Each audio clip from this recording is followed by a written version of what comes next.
प्रधानमंत्री किसान सम्मान निधि देने का काम किया है। भाइयों, ये 2-3 करोड़ रुपया, 3 लाख करोड़ रुपया नरेंद्र मोदी जी ने देश के अंदर प्रधानमंत्री किसान सम्मान निधि के माध्यम से किसान के खाते के अंदर पहुंचाने का काम इन्हीं 10 वर्षों के अंदर किया। भाइयों, ये लोग जब भ्रष्टाचार करते थे तो उस भ्रष्टाचार का असर कहीं ना कहीं गरीब के ऊपर पड़ता था, गरीब के अरमान दबते थे, विकास के ऊपर पड़ता था, देश के अंदर विकास नहीं हो पाता था। आज सड़कों का जाल बिछा है, आज रेलवे कनेक्टिविटी तेज हुई है, वंदे भारत जैसी ट्रेन आई है, आज नए एयरपोर्ट बने हैं, आज किसानों को यूरिया और DAP के ऊपर सब्सिडी देने का काम बड़ी मात्रा के अंदर अगर कोई कर रहा है तो नरेंद्र मोदी की सरकार कर रही है। भाइयों, इस बात को आप नहीं भूले, इन लोगों को पूछना चाहिए। ये लोग सत्ता के अंदर बैठे थे, 2012-13 की बात है, केंद्र में भी इनकी सरकार थी, प्रदेश के अंदर भी ये मुखिया बने बैठे थे। मेरे किसान के यूरिया के भाव बढ़ गए थे, DAP के भाव बढ़ गए थे। भाइयों, वो बड़े भाव के ऊपर ही उनको मिल रहा था। ये अंतर्राष्ट्रीय स्तर के ऊपर हुए थे, 1200 साढ़े 1200 का ये खाद का थैला मिलता था। किसानों के हाल के ऊपर इन्होंने छोड़ दिया, परंतु उसकी चिंता नहीं की। आज भी 2024 के अंदर, ये 22 के अंदर इस यूरिया और DAP के खाद के भाव फिर दुगने हुए हैं अंतर्राष्ट्रीय स्तर के ऊपर। परंतु नरेंद्र मोदी की सरकार दिल्ली के अंदर बैठी थी, किसान हित की बैठी थी।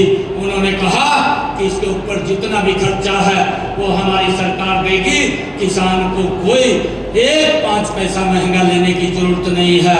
उतने ही में 1200 साढ़े 1200 के अंदर ही उसको DAP खाद का थैला और यूरिया का थैला उतने के अंदर ही उपलब्ध हो रहा, उसके ऊपर कोई रेट बढ़ाने का काम नहीं किया।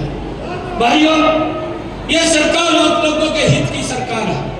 मैं आप लोगों से आग्रह करूंगा कि आइए मिल करके हम सब एकजुटता से ये संकल्प लेकर के जाएं कि यहाँ रोहतक की जो हमारी लोकसभा की सीट है, जो कमल का फूल डॉक्टर अरविंद शर्मा जी लेकर के आए हैं, भाइयों, इस कमल के फूल को सबसे ज्यादा बहुमत से खिला करके नरेंद्र मोदी जी के पास भेजने का काम करें। भाइयों, ये संकल्प लेकर के हम जाएंगे। और मैं आप लोगों को बताना चाहता, क्योंकि मैं लगातार ये बात कहता कि हमारे कार्यकर्ता है, बहुत मेहनत करते हैं और आम लोगों के लिए पहले तो ऐसी स्थिति होती थी कि मुख्यमंत्री का दरवाजा भाई खास लोगों के लिए 2014 से पहले खुलता था, जो खास लोग होते थे। आज मुख्यमंत्री का दरवाजा प्रदेश के गरीब व्यक्ति के लिए खुलता है। ये अंतर भाई ये सरकार के अंदर है। आज उसके लिए योजनाएं बनती हैं, आज उसके घर में योजनाएं पहुंचती है। मैं कार्यकर्ताओं से भी ये बात कहना चाहूंगा कि आप लोग मजबूती से काम करिए, किसी कार्यकर्ता के सम्मान को कम नहीं होने देंगे, उसके सम्मान को बढ़ाने के लिए काम करेंगे।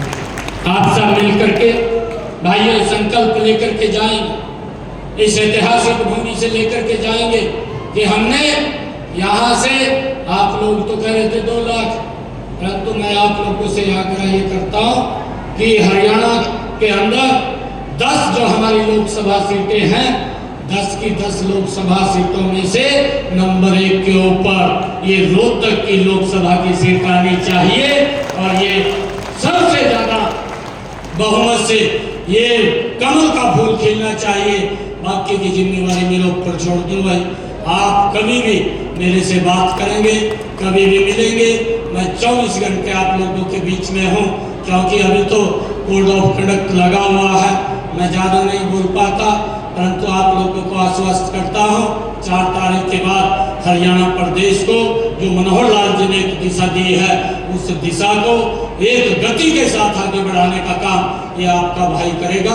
आप सबका बहुत बहुत धन्यवाद। आप सबको मैं धन्यवाद करता हूँ और दोनों हाथ उठा करके एक जोरदार जयकारे के साथ हम यहाँ से संकल्प लेकर के जाएंगे कि सबसे बड़े बहुमत के साथ हम अरविंद शर्मा जी को दिल्ली में भेजने का काम करेंगे।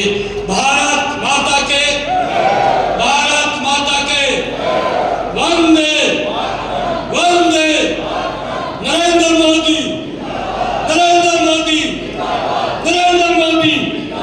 बहुत बहुत धन्यवाद।